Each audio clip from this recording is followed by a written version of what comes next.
Agora, o evangelista Jimmy Swaggart vai nos falar sobre as colunas no templo de Deus.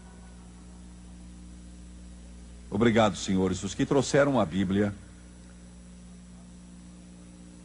abram comigo agora no livro de Apocalipse. No livro de Apocalipse, eu vou ler no capítulo 3, versículo 12. Jesus está falando a João, na ilha de Patmos. João tem quase 100 anos de idade. Os outros já partiram. A voz do seu irmão Tiago foi silenciada já há muito tempo. Mateus, o coletor de impostos, se foi. O grande pescador se foi. Natanael e Tomé também se foram e somente ele ficou. E então Jesus lhe diz isto: a quem vencer, eu o farei coluna no templo do meu Deus. Lembre-se disso: eu o farei coluna no templo do meu Deus e dele nunca sairá.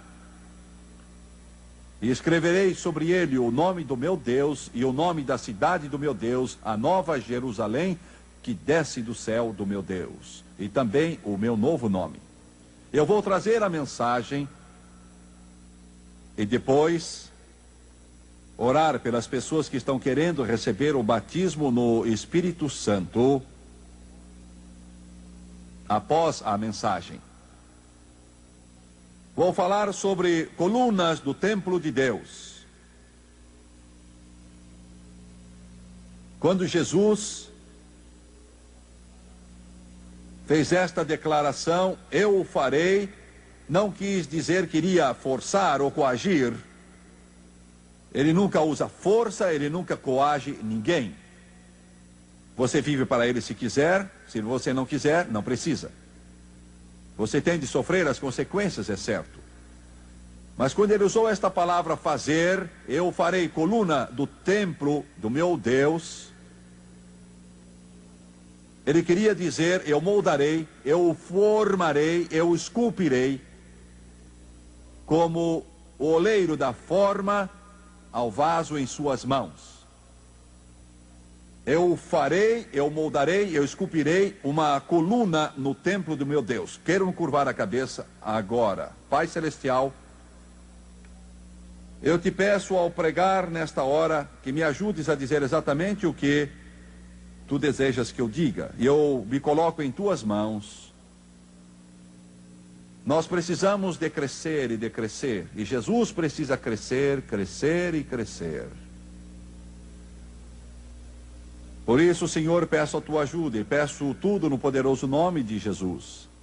E eu te darei louvor e glória. E todos disseram amém e amém. Quanto mais eu estudo a Bíblia, mais eu me convenço que não há palavras, expressões ou frases nela por mero acaso. Cada coisa neste livro tem um significado. Eu vejo isso mais e mais com o tempo.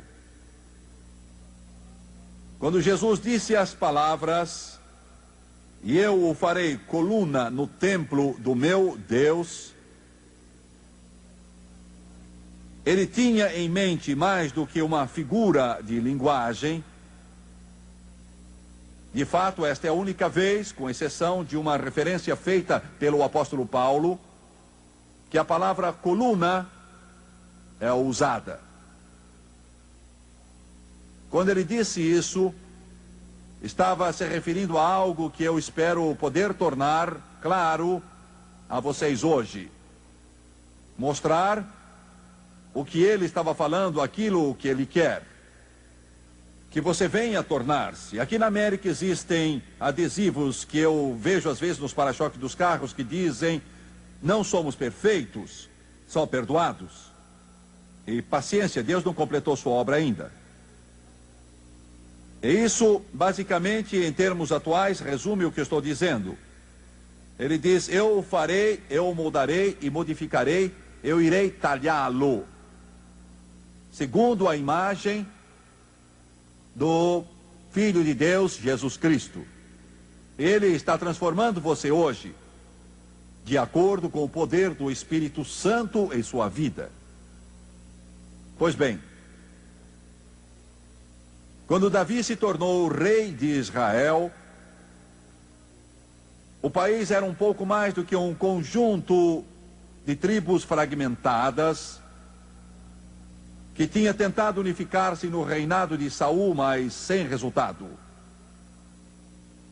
E quando o jovem pastor foi ungido para ser rei de Israel por Samuel, o profeta, esse acontecimento teve extraordinárias consequências mesmo em nossa vida hoje. Davi era chamado o doce salmista, o suave cantor de Israel. E existe um termo que os judeus usam, que nós não entendemos nem usamos muito em nosso falar. Ele era chamado o querido de Israel, Davi. A Bíblia diz que depois de solidificar seu reino,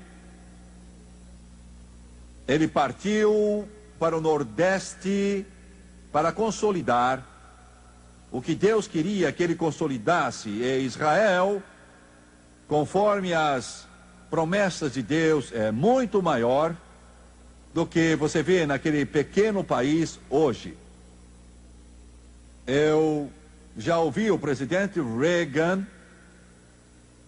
mencionar o plano que ele sente que tem de criar uma pátria para os palestinos, e nós sabemos que todos são amados por Deus, todos, mas o lado ocidental que está em discussão. Eu respeito muito a opinião do nosso estimado presidente, mas este é um plano que vai falhar, não vai ser realizado, porque o lado ocidental pertence a Israel. Há ali muito de Moisés e Jacó, muito deste livro naquela área. Davi foi para o Nordeste, para as margens do rio Eufrates, para a terra de Zobá, que era governada por um rei pagão chamado Hadadezer. É uma coisa curiosa, eu estava viajando há pouco, ao longo da divisa do norte de Israel, estávamos voltando de Beirute, bem no meio do último verão, e no meio de bombas explodindo e canhões enterrados, armas antitanques, veículos levando armas.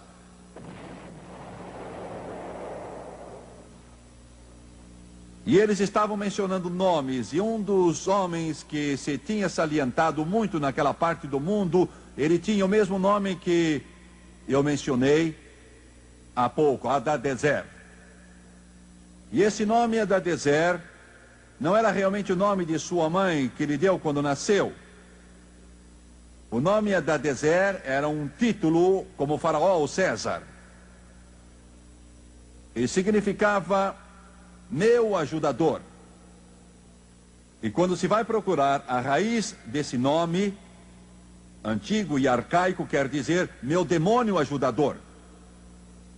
Alguns desses reis pagãos eram tremendamente ricos. E Davi foi até lá e invadiu esse país de Zobá, nas margens do Eufrates. Satanás permite, se isso servir ao propósito dele, é estranho que você prospere nas finanças às vezes, para enlaçá-lo na sua teia de engano e fazer você sentir que este é o caminho, para prendê-lo com seus tentáculos. Quero dizer uma coisa e peço que me ouçam: indivíduos que nunca ouviram o Evangelho de Jesus Cristo estão noutra categoria. Não quer dizer que vão ser salvos, não me entendam mal. Mas se eles nunca ouviram o Evangelho de Jesus Cristo, estão numa categoria diferente do que os que já ouviram. Muitos de vocês que me veem pela televisão, e sabemos, pelas pesquisas feitas, que temos a maior audiência nesse país e no mundo. Muitos eu sei porque recebo cartas, e para cada carta que recebemos há 1000 que nunca escrevem, mas estão na mesma categoria. Você ouviu o Evangelho, sentado confortavelmente na sala ou no quarto ou em outro lugar. Você já ouviu a pregação. Você talvez ligou no princípio para zombar ou por curiosidade ou até mesmo para rir. Mas você não zombou muito tempo, ao menos se tem algum juízo deste Evangelho. Porque ele é o poder de Deus para a salvação. Talvez você ainda vá aos mesmos lugares, você talvez ainda use a mesma linguagem, talvez você ainda faça as mesmas coisas, sua vida talvez continue naquele mesmo padrão de iniquidade, de imoralidade, de pecado, mas saiba que você nunca mais vai ser a mesma pessoa. Você ouviu o Evangelho? Eu quero insistir nisso, porque daqui para frente a bebida não vai ser mais tão gostosa para você. Daqui por diante, as atrações carnais não terão mais o mesmo encanto para você. Daqui para diante, as drogas não terão mais o mesmo efeito e o sexo ilícito a mesma atração. Mas você é algo diferente porque ouviu o Evangelho da eternidade, o Evangelho da Palavra de Deus, e você quer ou não, está marcado para o tempo e para a eternidade. Este é o fato, amigo. Aleluia. Glória. Glória. É engraçado, eu recebo muitas cartas de pessoas que dizem: Jimmy Swaggart, eu odiava. Eu realmente o desprezava, não podia aguentar você. Eu olhava para você na televisão e então eu erguia os meus punhos. Porque havia uma época em que minha esposa e eu saíamos para as casas de diversões e clubes noturnos e nos entregávamos à bebida e dançávamos e nós nos divertíamos. Mas você estragou tudo. E tudo isso acabou mesmo. Algo aconteceu comigo. Glória, aleluia, glória a Deus. O que é que eu estou dizendo? Eu estou dizendo que este Evangelho de Jesus Cristo tem o poder de penetrar no mais íntimo dos homens, e ele pode mudar o maior beberrão, ele pode mudar o maior jogador, ele pode mudar o maior dos viciados, pode mudar o maior pecador, pode mudar o homem mais rico, pode mudar o indivíduo, não importa quem quer que seja, e se ele aceitar a Jesus, ele muda você para melhor. Aleluia. Glória a Deus. Glória. Sabemos, numa reunião, eu fiz o apelo numa certa noite e vi um senhor chegar à frente. Ele tinha atravessado tempos difíceis. Eu sabia disso. Muita gente veio naquela noite. Estávamos em um grande auditório em Ohio. Eu sabia as durezas que ele tinha tido. Olhando para ele, podia-se ver. Ele era da pesada. Depois do culto, fiquei sabendo que ele tinha sido da máfia. Soube que tinha sido um assassino. Soube que ele fora parte da indústria do crime. Soube que fora um pistoleiro. Soube que era um desses que não hesitava em puxar o gatilho, com quem não se brinca. Mas no meio de todo esse crime, ódio e poderes demoníacos, ele se cansou de tudo isso e naquela noite se entregou a Jesus. Eu nunca mais ouvi dele. E eu mencionei isso na televisão uns 4 ou 5 anos depois, faz alguns meses que eu mencionei, e recebi uma carta dele, ele dizia: Jimmy Swaggart, eu vi o seu programa. E sabe, procuraram me matar quando eu virei as costas ao mundo e aceitei a Jesus. E eu ajudei a matar outras pessoas, agora queriam me matar. Mas a misericórdia de Deus me poupou e eu vivo e cheio do Espírito Santo agora e vivo para Jesus. Oh, glória, aleluia, aleluia. Sentado à minha mesa, eu chorei e clamei a Deus e disse: Satanás, você vê isso? Valeu a pena? Este evangelho muda a vida dos homens. E eu não estou aqui para ganhar um concurso. Eu não estou aqui para brincar de religião. nem estou aqui para receber uma honraria, estou aqui com uma espada. Eu não vim aqui com um pequeno canivete para descascar laranjas. Eu vim aqui para mexer com o seu coração. Eu vim aqui para mexer com a sua alma. Vim aqui para perturbar você. Vim aqui para tocá-lo. Vim aqui para derrubá-lo se for preciso. Para você ver que o pecado vai matá-lo e Jesus Cristo quer salvá-lo e só Ele pode salvar você. Glória. Aleluia. E Ele o fará. Ele o fará. Gente, vocês não sabem, nos Estados Unidos existem pastores que no domingo à noite apresentam filmes seculares na igreja. Porque eles não esquecem todos esses astros de Hollywood que estão usando para atrair o povo. E porque eles não se enchem do Espírito Santo e abrem a sua Bíblia e começam a pregar a palavra do Todo-Poderoso. Ela ainda liberta o cativo, ergue os homens do lamaçal e firma seus pés sobre a rocha. Ela torna o bêbado sóbrio e a prostituta pura. O Evangelho, o Evangelho, o Evangelho. Aleluia. Davi invadiu a terra de Zobá, dominada por Hadadezer. Hadadezer, aquele rei pagão, auxiliado por espíritos demoníacos. Houve um dia em que o nosso Davi celestial invadiu sua terra de Zobá. Entrou em seu lar, seu coração e sua vida. Lembro-me quando entrou na nossa. Raramente se passa um dia na minha vida em que eu não agradeça a Deus. Eu tremo quando penso como eu teria acabado. Minha mãe e meu pai, como mencionei brevemente há dias, não sabiam nada de Deus. Quando eu nasci, meu pai nunca tinha entrado em uma igreja qualquer. Quando eu nasci, minha mãe só tinha entrado numa igreja uma única vez para um enterro. A família somente conhecia uma vida de pecado. Era o que conhecia. Meu pai era músico e sabia tocar violino. E como sabia, minha mãe cantava com grande entusiasmo. E eu nasci nisso. Meu pai nunca tinha visto uma Bíblia até chegar aos 25 anos de idade. Nunca tinha visto uma. Aleluia. Pecador, mau, sem Deus, sem esperança. Eu mencionei algumas noites como os homens do serviço secreto apontaram as armas para o meu avô e o pai de Mick Gilley e o pai de Jerry Lee Lewis e meu tio, em cujo lar eu nasci. No próximo dia 15 de março faz 48 anos. Apontaram as armas para papai. E mamãe estava grávida de mim de 8 meses e meio. Dias antes de eu nascer. O meu pai tinha somente 19 anos de idade, um garoto ali de pé, tremendo. Meus tios foram presos. Meu avô também foi preso. E aquele oficial de justiça, que era um homem da lei, olhou para a mamãe e virou-se para o meu pai e disse: eu não quero levá-lo preso, não.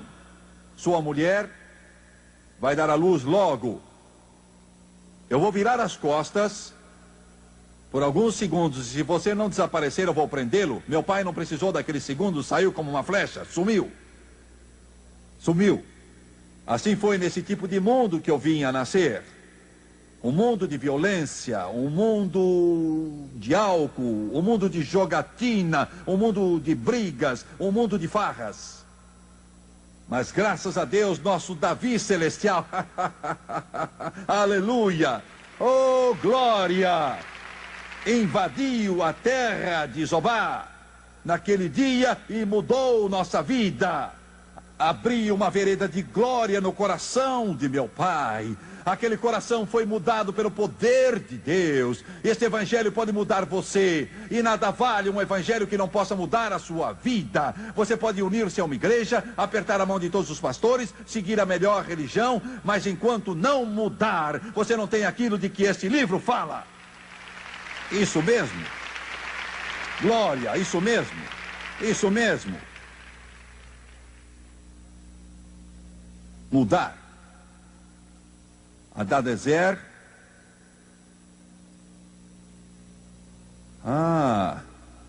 Davi, quando venceu aquele rei, às margens do rio Eufrates, há 3.000 anos atrás, era um tipo daquilo que somos hoje. Ele encheu seus carros com ouro e prata, e a Escritura expressamente declara, com carros cheios de cobre. E isso tem um significado sobre o qual vou falar. Encheu-os com cobre, toneladas de cobre, e trouxe para Jerusalém, e pôs em depósitos. Acha-se em 1 Crônicas 18, versículos 3 a 8, e também em 1 Reis 7, 13 e assim por diante. Davi, no leito de morte, chamou seu filho Salomão e disse: não pude construir o templo, com mãos manchadas de sangue. Mas vou entregar a você os planos de construção que Deus me deu. Deus foi o arquiteto do templo. Você o levantará. E Deus, como teve um plano para o templo, tem um plano para a sua vida. Fique sabendo disso. Cada um de vocês aqui, cada pessoa que está nesse lugar, Deus tem um plano para você, para a sua vida. É assim que Deus opera, seja você quem for. Sua mãe pode ter sido uma prostituta, seu pai pode ter sido um bêbado. Você pode estar sentado neste auditório dizendo: eu já nasci com tudo contra mim, eu nunca tive uma chance na vida. Mas se você, jovem, estiver disposto a se associar com Jesus Cristo e dar a Deus uma chance na vida, Ele pode fazer algo por você. Ele tem um plano, Ele tem um projeto e um traçado espiritual para toda a sua vida. Aleluia.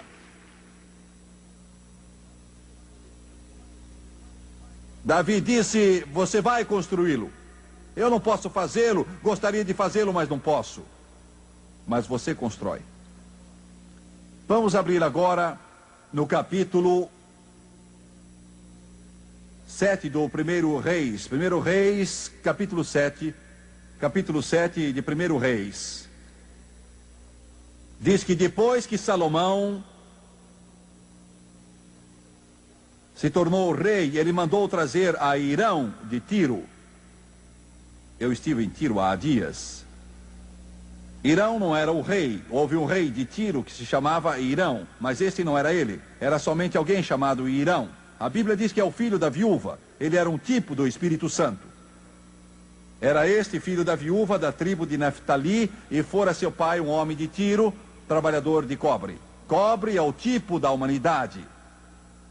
Você pode dar brilho e pode polir, mas se não o mantiver brilhando, ele se estraga e mancha. E ele era cheio de sabedoria, de entendimento e de ciência para trabalhar em cobre.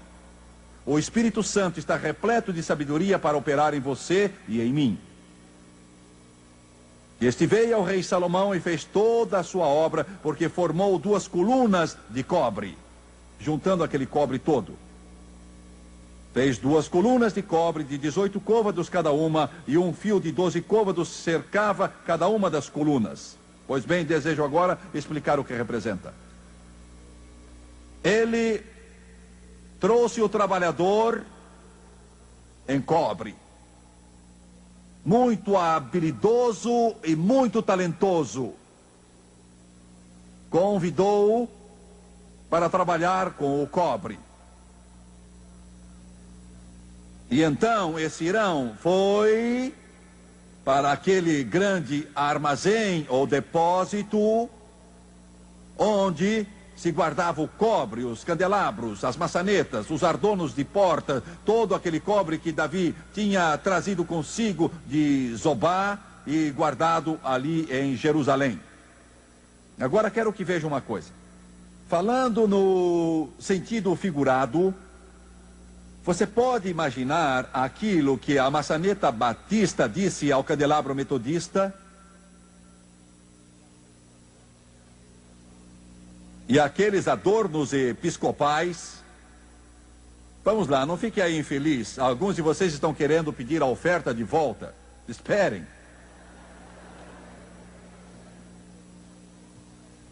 O que é que eles vão fazer de nós agora?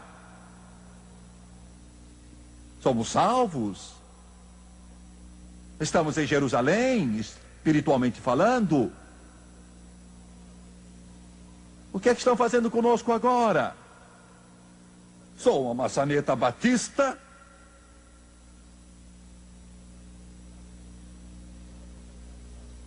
Sabe, é interessante, toda vez que falo o nome de uma igreja, seja ela qual for, católica, Assembleia de Deus, batista, metodista, episcopal, recebo algumas cartas zangadas.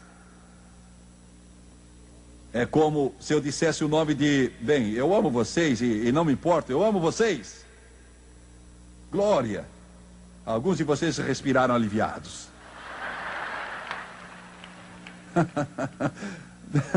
Não quero que vocês saiam porque eu vou mexer com vocês. Como Irão mexia com o cobre. O que estão fazendo a nós? Eu sou um candelabro de cobre há muito tempo.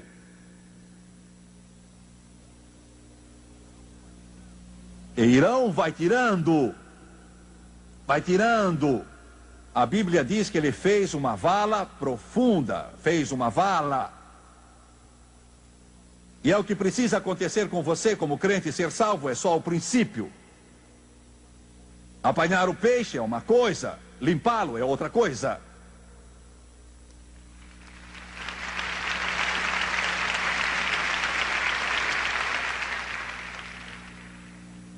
Deus tem muito a fazer em nós. Sabe por que Deus nos salva? Você sabe mesmo por que Ele nos salva? Alguns dirão que Ele nos salva para nos livrar do inferno, que nos salva para ir para o céu, nos salva para sermos pessoas melhores, etc, etc. Tudo isso é verdade, mas essa não é a razão por que Ele nos salva. Ele nos salva, diz Paulo à igreja de Éfesos, para que nos tornemos uma habitação de Deus através do Espírito. Vocês ouviram bem? Ele salva você para poder viver dentro de você. E pouco a pouco você se liberta da carnalidade, da velha carne, do mundanismo, dos prazeres deste mundo. E pouco a pouco você passa a ser mais e mais como Jesus Cristo, espiritualmente falando. E você não pode fazer isso a não ser por meio do Espírito Santo. E da habitação de Deus pelo Espírito. Aqui na América do Norte existem igrejas que precisam de um intervalo de 15 minutos entre a escola dominical e o culto. Para aqueles que ajudam a manter a indústria do fumo em funcionamento.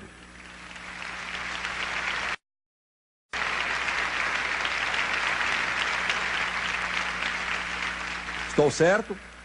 Estou certo? A parte externa de muitas dessas igrejas parece mais um clube noturno ou um inferninho do que qualquer uma outra coisa.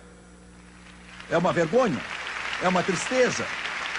Sabem por quê? Você ainda está no mundo. Só o Espírito Santo pode fazer o que deve ser, e ele tem dificuldade com você.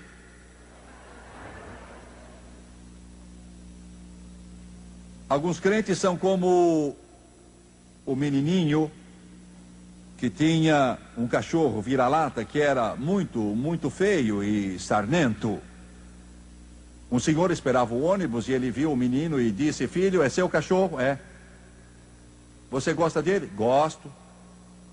Que raça de cachorro é? É um policial?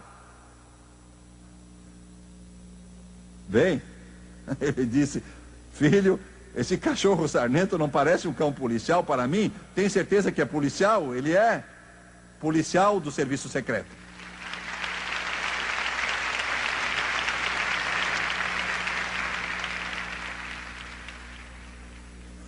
Nós temos muitos crentes que estão no serviço secreto.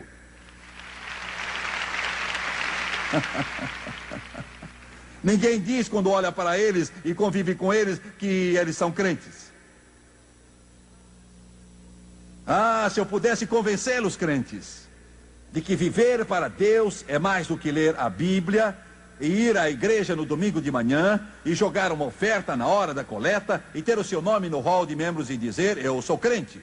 Viver para Deus é glória e graça em Jesus Cristo e tornar-se mais e mais como Jesus é. E ter a mente voltada ao céu, mais e mais, até que o Espírito Santo viva em seu coração.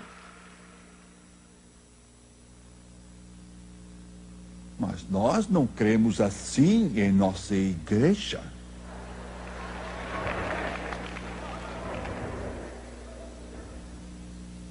Bem, eu soube de um cavalo que morreu de sede com água até o pescoço porque ele não cria em água.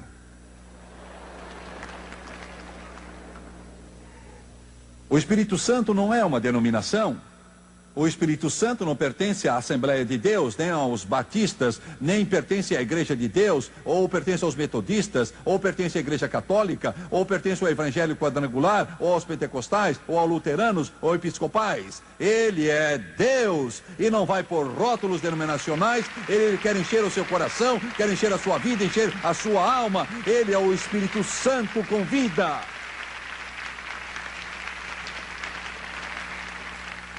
Você sabe por quê?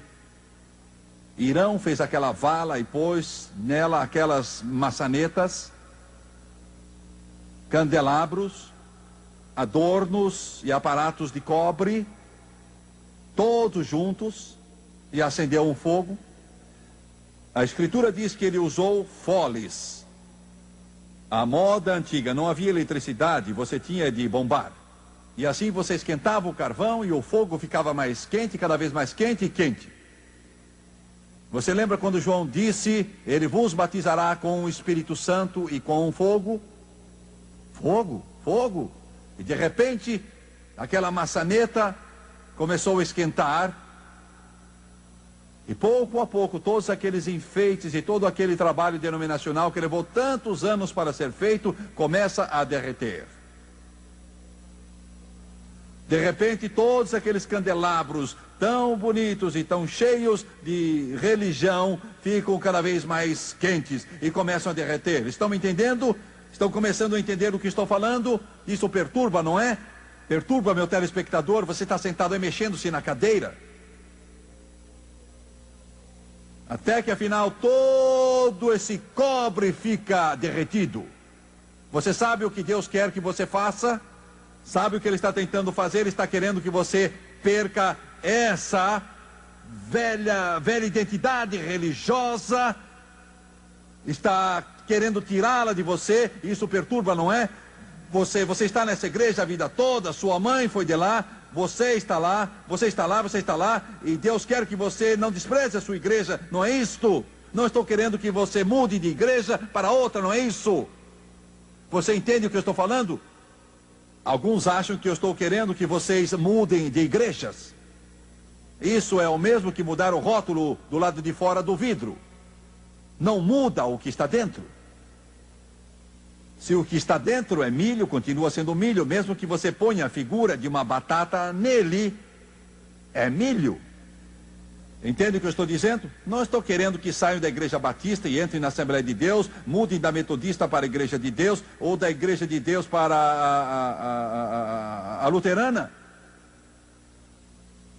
Eles já têm bastante problema sem você lá.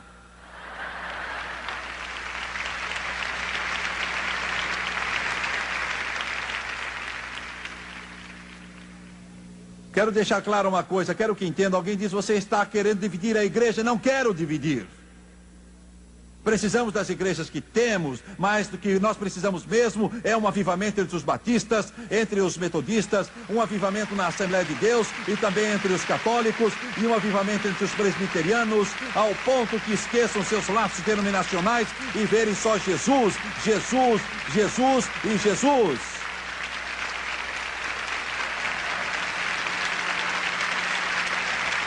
Entenderam-me?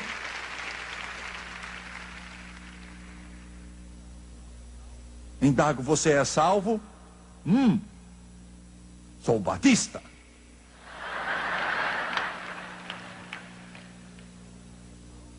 E você já é salvo? Sou presbiteriano. Cada um tem um jeito de falar. Você é salvo? Sou da Assembleia de Deus. Eles já não dizem Deus, dizem Deus. Entende? Entende? Igreja de Deus não ri, eu vou chegar até lá. Você é salvo? Se sou salvo, sou da igreja de Deus. Não me importa o que você é. Deus não quer saber disto. Quando a trombeta do Todo-Poderoso soar e a mortalidade se tornar imortalidade e a corrupção se tornar incorrupção e você atravessar os portais de pérola, isso não vai ser porque você é batista, metodista ou católico ou da Igreja de Deus ou Assembleia de Deus, mas porque você foi lavado no sangue do Cordeiro e o seu nome foi escrito no livro da vida do Cordeiro.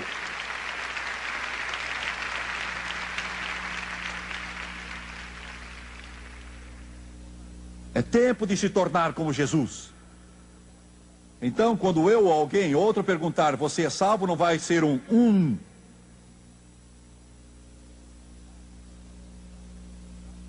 Porque aí saberá o que salvação é. É sobre isso que eu estou falando.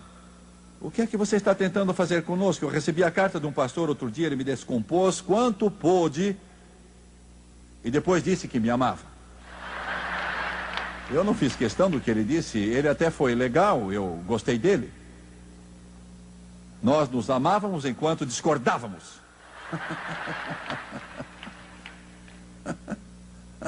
Aleluia. Glória ao Senhor. Não quero que vocês mudem de igreja. Estou tentando pôr algo em seu coração. Todos aqueles candelabros e adornos e maçanetas derreteram e se juntaram, graças a Deus. Você tem de morrer para o mundo, isso era a vala, e Jesus vai refazê-lo à sua imagem. Quando irão, o hábil especialista em cobre, filho da viúva, mostrando humildade, o tipo do Espírito Santo. Quando ele abriu, tirou a tampa de cima da vala, e os obreiros olharam, era uma coluna. O molde foi feito. 2 realmente. 2 deles. Eu não vou tentar dizer quais eram os nomes deles e tudo mais. Eles trouxeram, com cuidado, eram enormes. Iriam ser postas na frente do templo. 2 delas, feitas de cobre. Por que não de ouro? Tinham bastante ouro. Havia uma razão para isso. Eu vou dizer daqui a pouco. Pegaram as 2 colunas, com cuidado no local do templo, porque não podiam fazer barulho. Devagar, com ferramenta própria, levantaram. E ficaram ali. Na parte de cima, havia capitéis, de fato, grandes bordas, podemos chamá-las, como se põe no alto de um pórtico. Havia 3 emblemas nelas, cadeias, mostrando que somos unidos a Jesus Cristo. Com romãs gravadas nelas, frutos do Espírito Santo em nossa vida. Lírios, pureza. Pureza. Glória a Deus. Pois bem, eles nos dizem que as colunas ficavam lá. E quando os viajantes chegavam a Jerusalém, muitas vezes eles acampavam fora da cidade, porque o tempo dava para o leste. Eles acampavam fora da cidade, perto do Monte das Oliveiras. E no dia seguinte, depois de nascer do sol, eles se levantavam, viajantes de toda parte do mundo, mercadores e outros. Eles ficavam vigiando o sol surgir pelos lados do Monte das Oliveiras.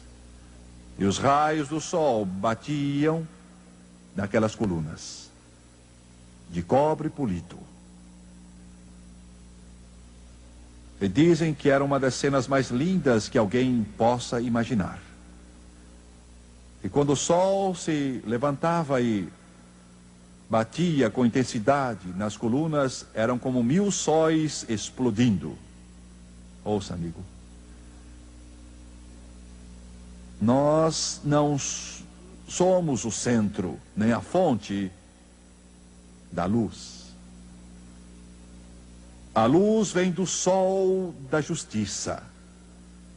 E Ele quer que ela bata em nós e reflita para o mundo em trevas. Você vê isso? Está vendo? Refletir é o que Ele queria nos mostrar. É disso que Jesus está falando. Eu farei colunas do templo do meu Deus. E mais uma coisa antes de terminar.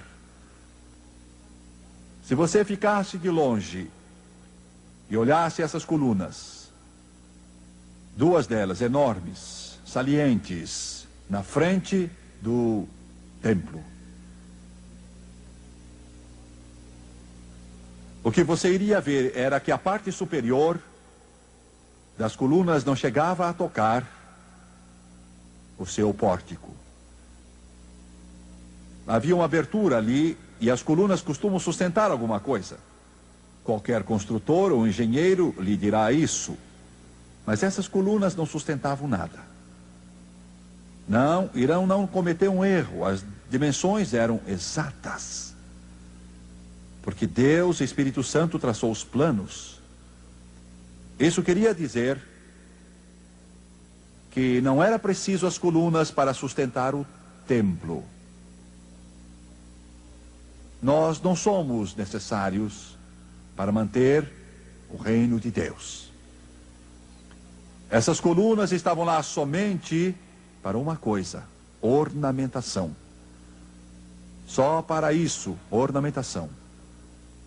Estamos aqui hoje, não porque o céu precisa de nós. Jesus nos salvou porque Ele nos ama. E Ele nos coloca como joias.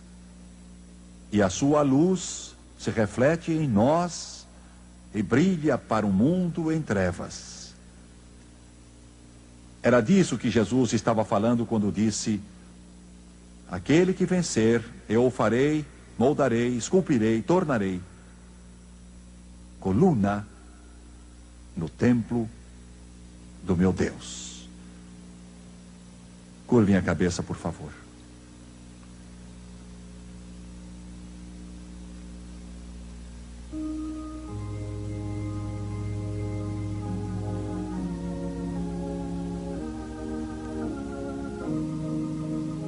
Pai, em nome de Jesus, nós te amamos tanto. Senhor, eu te peço hoje que haja uma fome tão grande no coração de cada pessoa aqui, de modo